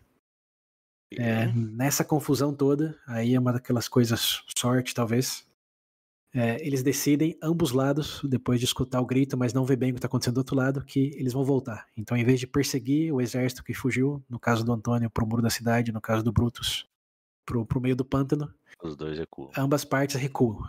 Recuam para ver o que está acontecendo do outro lado. E nessa recuada, cara, lembra que a gente sempre fala, né? Que se fosse ficção seria forçado? Sim. Pô, ambos exércitos passam um do lado do outro no mesmo momento, para direções opostas, mas porque eles não se veem e não sabem o que está acontecendo, eles não se atacam. Meu Deus. Então eles voltam meio linha indiana, cada um pro seu acampamento. E quando volta...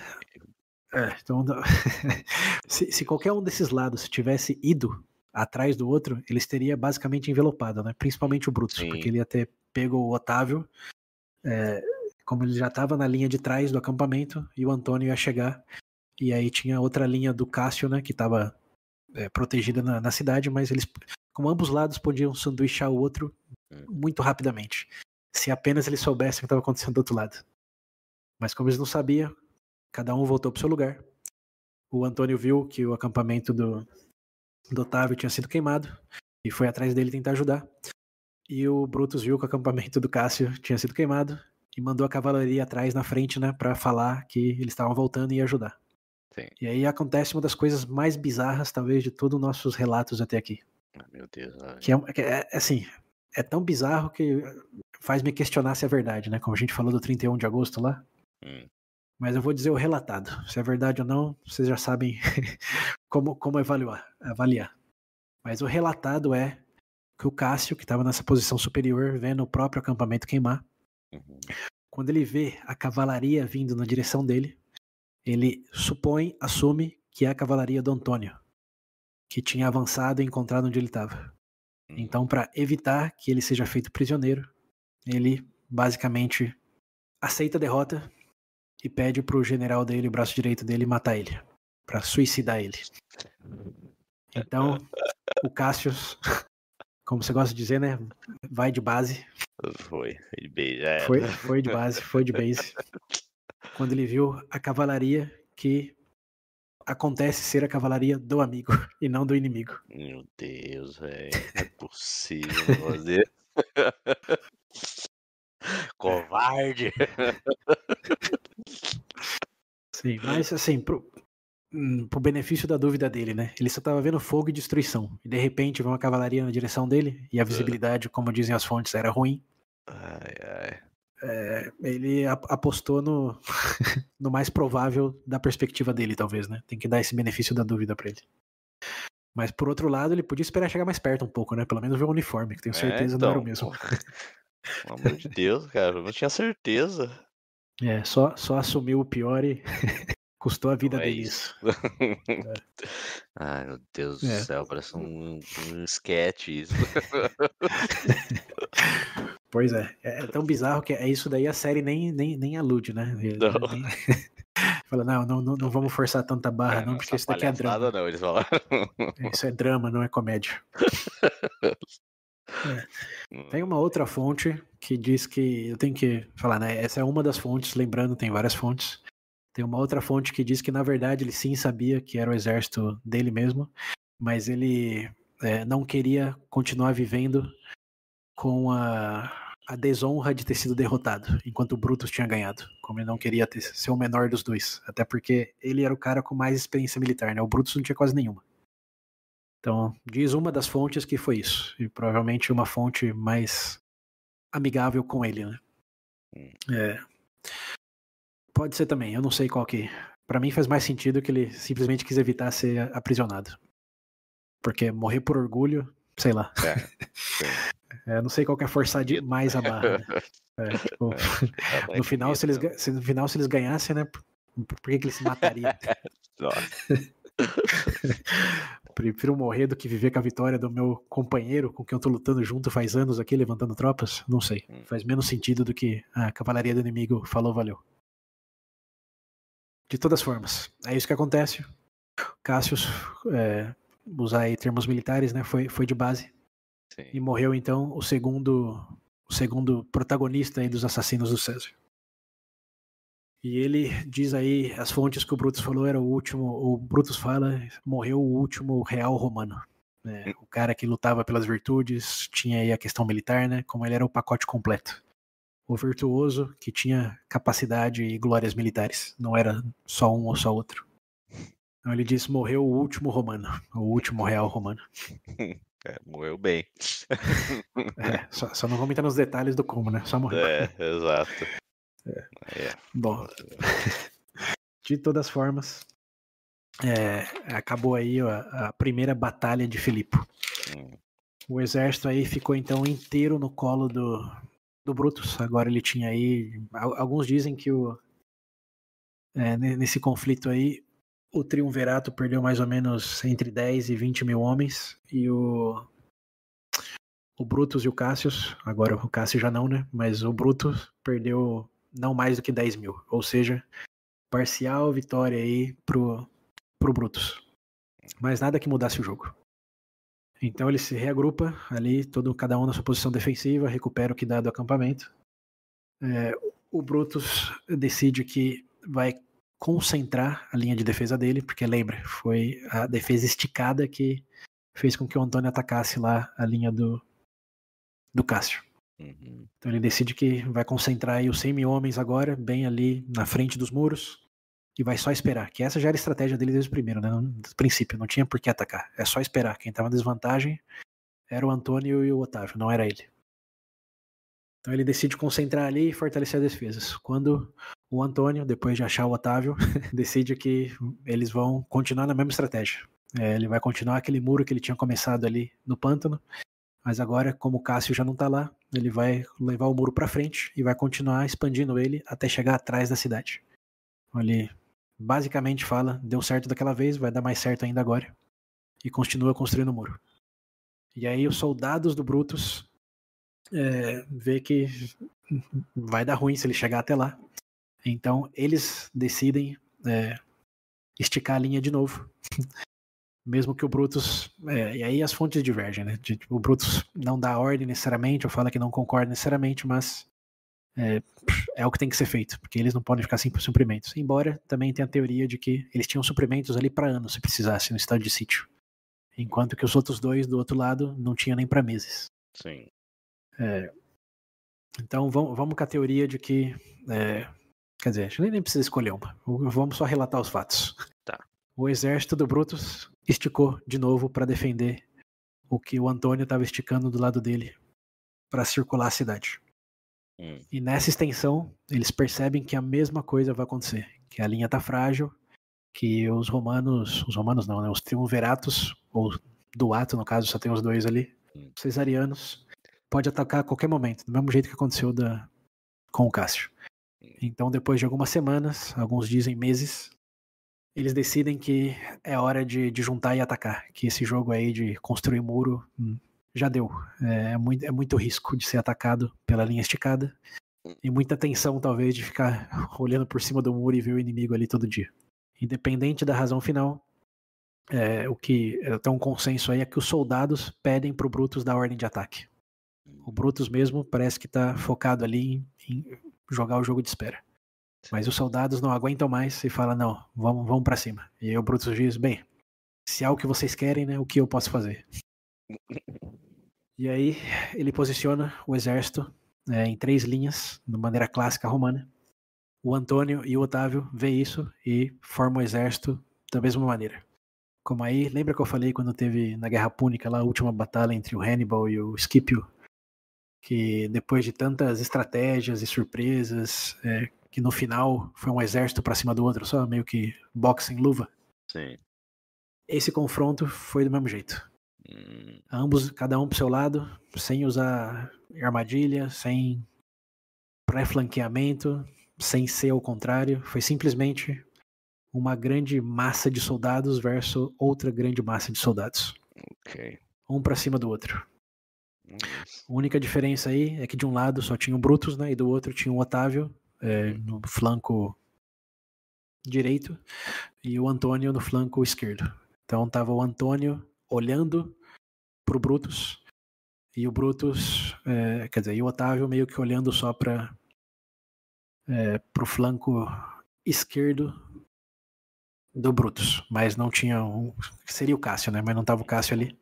Sim. Então o que o Brutus fez foi meio que ele deixou a grande força dele na frente dele, porque ele podia controlar, né? E deixou o flanco dele esquerdo sólido, mas um pouco menos, vamos dizer assim, né? A primeira preocupação dele era ele mesmo. Então, foi dado o embate. 100 mil, agora deve ser uns 90 mil soldados versus 95, cavalaria, arqueiros, tudo que tem direito. Nesse empurra-empurra. E no começo, o Brutus conseguiu ganhar certa vantagem para cima do Antônio. Os soldados dele, até por terem pedido, né, para atacar, claramente estavam em adrenalina. E estava em melhor condição também, né? Lembrando que o exército do Antônio e do Otávio estava brigando, conservando suprimentos e tinha viajado desde Roma e estava em batalha. Vai saber quantas décadas agora, né? Enquanto o do Brutus estava tudo fresquinho. Incluso o Brutus tinha prometido não só pago adiantado para eles, porque normalmente você paga depois, né? Até porque se o cara morrer, você se livrou de uma dívida. Sim. Mas o Brutus não. O Brutus e o Cássio tinha pagado antecipado e tinha prometido para esses soldados aí que se eles ganhassem ia chover muito mais benefício, incluindo eles podiam até saquear próprias províncias de Roma depois da vitória. Falou, a gente dá província não, cidades que são aliadas de Roma, mas que eram mais cesarianas do que pompeanas. Falou, a gente nunca foi fora daquela cidade, vai lá e pega para vocês. Bom, todas as formas, estavam com sangue nos olhos, estavam bem alimentados, conseguiram ir para cima do Antônio, que estava indo com força total para cima do Brutus também. E quase que o Brutus consegue flanquear primeiro o Antônio. Porque tem que lembrar aí, né? É uma massa para cima do outro. E aí estamos falando de 2 flancos, direito e esquerdo. O primeiro que conseguir fazer o outro fugir, envelopa o resto, né? Porque você ganha a retaguarda deles. Essa é a estratégia em qualquer batalha que é assim, só frente a frente. O primeiro flanco que ceder é basicamente dar vitória para o outro exército. Sim. E nesse caso, o Brutus quase faz o flanco do Antônio ceder. Muito quase. Só não conseguiu porque o flanco do Otávio e do Agripa, como tinha menos liderança talvez lá do lado em que o Cássio devia estar, eles conseguiram quebrar o flanco primeiro. E quando o flanco quebrou, é aquela correria de salve-se quem puder. Então o Otávio e o Agripa conseguiram envelopar o exército do Brutus. E o Brutus consegue fugir. Mas já sabia que a batalha estava perdida. Uma vez que foi flanqueado, envelopado. Quem conseguiu fugir, ou se render no caso, né? Porque, lembrando, era tudo Roma ali, então o próprio Otávio e o Antônio não queriam matar necessariamente, eles queriam conservar quem fosse hábil a lutar. Então, quem não fugiu, instantaneamente se rendeu ali pro Antônio e pro Otávio. Enquanto que o Brutus fugiu para as montanhas ali, onde dependendo da fonte que você está considerando, passou algumas horas ou até mesmo alguns dias dele com um grupo de amigos e fiéis aí, legionários, comandantes. Recitou poemas, comeu bem e basicamente se despediu da vida. Certo. Tá bom. Depois de alguns momentos, proclamou que a história que ele... Bom, primeiro ele disse que deu azar, né? Essa é a desculpa prática, que ele não perdeu por falta de capacidade, senão que basicamente, porque se o Cássio tivesse vivo, pudesse ter tido liderado o flanco, que eles certamente teriam ganhado. Mas por causa dessa vulnerabilidade...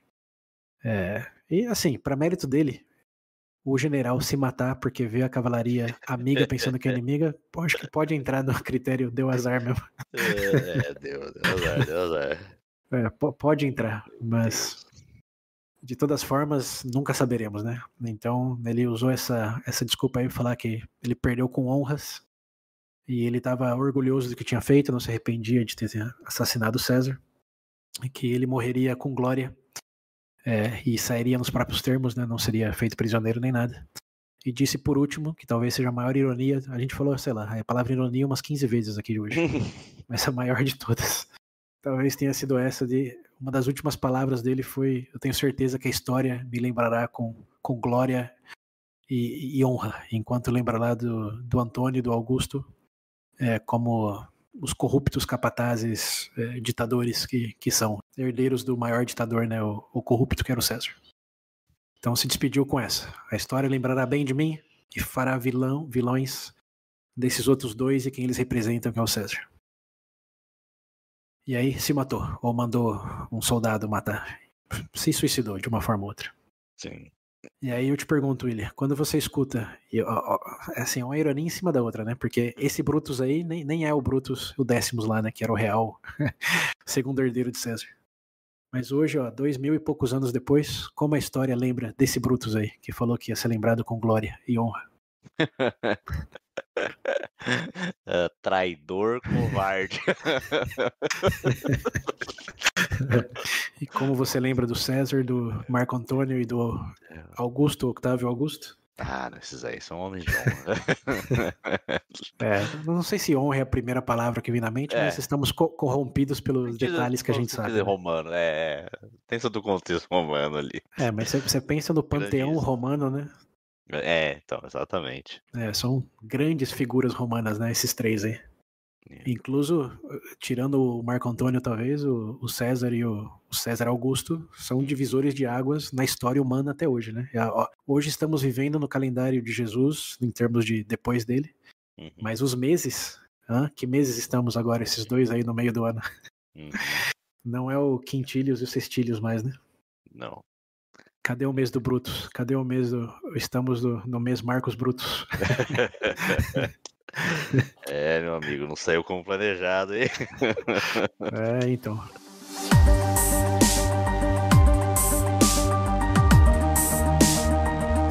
E bem, aí pra falar em não foi como planejado, né? Vamos só marear um pouco aí na consequência. Porque, bem, aí morreu então o terceiro e último protagonista aí dos conspiradores, libertadores, dá o nome que quiser. Mas esses três aí que começaram com a intenção de salvar a República Romana e evitar que novos ditadores entrassem na equação, morreram assassinados não por um, senão com três, né?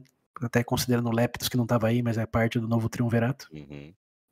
Morreu pros novos 3 ditadores e agora estava na lei, né? Não era nem mais uma conspiração. O que é o Senado romano nesse momento que eles morreram? A gente falou que... Verdade, né? Como é que tá? Porque... Então, né? Como que tá? O que tá, né? Então, a zona toda.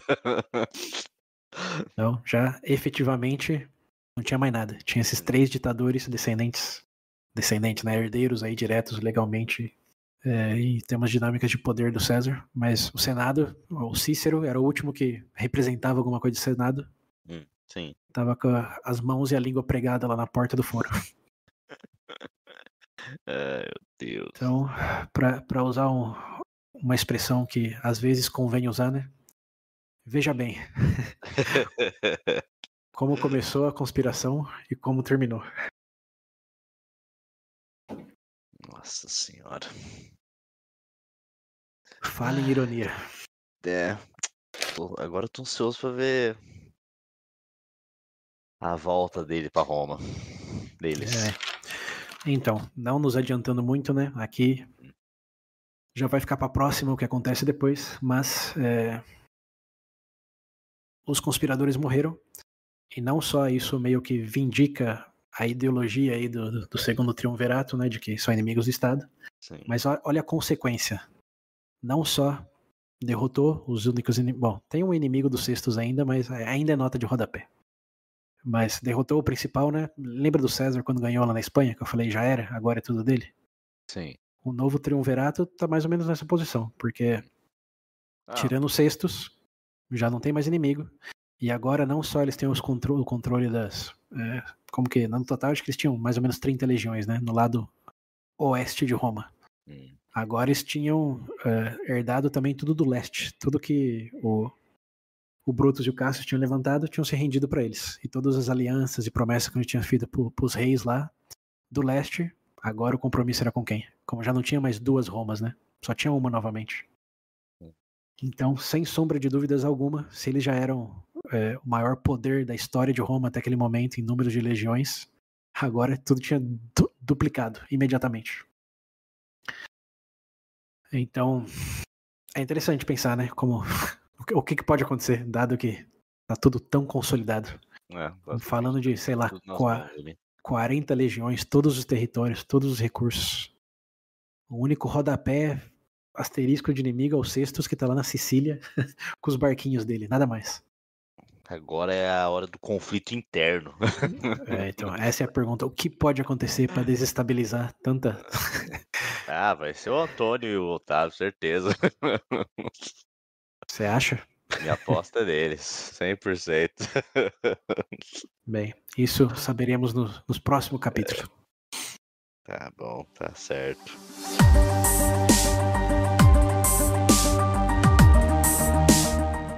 Bem, até lá, como sempre, né? Confira as referências. Agora sim, já podem ver todos os vídeos aí.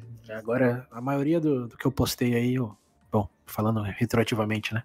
Do que eu compartilhei, termina nesse ponto aí. Depois são novos vídeos, novos episódios de podcast, etc. Okay. Então, pode ver sem moderação aí para entender essa questão estratégica de movimentação. E eu pulei bastante detalhe, viu? Eu já tinha adiantado, né? Que eu ia simplificar um pouco mais nessa parte, porque são muitas variáveis. E nessa parte aí do como eles vão para Macedônia, como que o Brutus e o Cassius levantam tantas legiões assim. Tem bastante detalhe aí que eu passei, mas no vídeo vocês podem ver aí com riqueza de informação, como chegou nessa batalha de Filipe. Não foi do dia para noite, foram alguns anos aí, quer dizer, anos desde que eles saíram para lá, né, e meses até realmente chegar nessa posição de embate. Sim. Então, confiram lá e se atentarem a erros, inconsistências, confusões, podem se comunicar através das redes sociais, YouTube, etc. E como sempre, né, aqui é só o começo da discussão. Compartilhem, continuem. E é isso aí. É isso aí. Alguma coisa do seu lado? Eu tava pensando só em comparação à série, somente nessa batalha aí. As diferenças realmente, sei lá, poucas coisas foram similares, dado o episódio que acho que se encaixa mais com esse episódio nosso aqui. O episódio que chama Filipe, né? Acho que é isso, acho que é. Sim. Então, sim, Bom, fazer um paralelo aqui, mas tirando o fato dos dois terem se unido. Bom ponto. A série, como eu disse, né, ela os pontos principais assim de quem morreu acerta, mas no detalhe é onde eles dramatizam muito mais do que adaptam as fontes históricas. Eles deram honra demais pro Brutus na série. Tem uma cena dele meio que Jesus assim se batizando sozinho no lago que eu tô até agora pensando. É verdade. Pra que foi aquilo ali? Pra que serviu aquela cena? O final também, né? O jeito que ele morre. Mas o final. O final é um sacrifício, né? Dá pra ver que é um sacrifício. Sim, sim. Mas a cena meio que Jesus dele assim. Não vejo nenhum. Traidor. Não vejo nenhuma outra fonte que respalda o pra quê daquilo. Até o exercício daquilo é meio anacrônico, né? Porque o João Batista, né? Da onde vem a palavra batismo, não tá na. Ele não tá na equação ainda. Ainda não existe. Ai, meu Deus. Mas, sei lá, né? Pra dramatizar talvez esse lado do Brutus, né? Porque como você bem disse, você escuta o nome Brutus, você pensa em traidor. Talvez ali eles esforçaram a barra bastante pro outro lado de que, na visão dele e dos outros conspiradores, libertadores, ele foi uma figura mais trágica do que sinônimo de traidor, né? Sim. Se eles tivessem explorado um pouco mais, talvez ia ser até mais trágico do que eles mostraram. Né? Ai, meu Deus do céu. Mas tirando isso. Mas sim, boa lembrança. Continuem a série aí. Hoje fizemos poucos paralelos, até porque a série também, né, foca tanto no Pulo e no Vorenos lá que. Exato. Tanto que é ele que é o Pulos que mata o Cícero. Sim, mas essa é uma boa cena, né? Por mais que. Sim, não, é uma boa cena. É uma boa cena. Uma cena que fica com você. Tipo, eles deram a importância merecida pra cena. A diferença do Pulos, por fato de que ele vai ter que matar o cara, é maravilhoso. Até porque ele não conhecia o cara trabalho. também.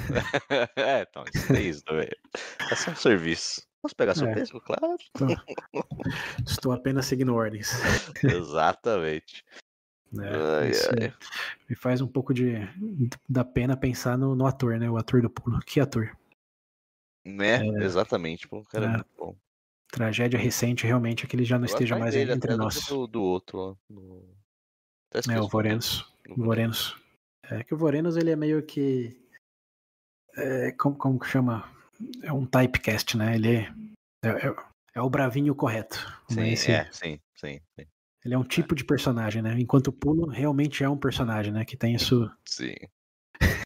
seus altos e baixos e inconsistências o tempo inteiro. Bom demais. Então, ainda bem que temos essa cena pra lembrar do ator aí, que foi cedo. Sim. Massa. Mas... olha, outra ironia, né? Só pra fechar o episódio, o Cícero falando, você será lembrado como o cara que matou o Cícero. E a série adaptada pela maior rede de... Né? Uma das maiores redes de série tá imortalizando o cara que matou ele, mas no bom sentido, não no mau sentido. Sim. O ciclo. Se quem vive a história pudesse prever a história, né? Acho que morreria depois pela segunda vez de frustração. Sim. Tirando talvez o César. O César talvez tenha se orgulhado. Mas enfim, é isso aí. E temos muito por explorar ainda. Então, valeu a atenção, a companhia, a audiência. Nos vemos nos próximos capítulos. Até a próxima.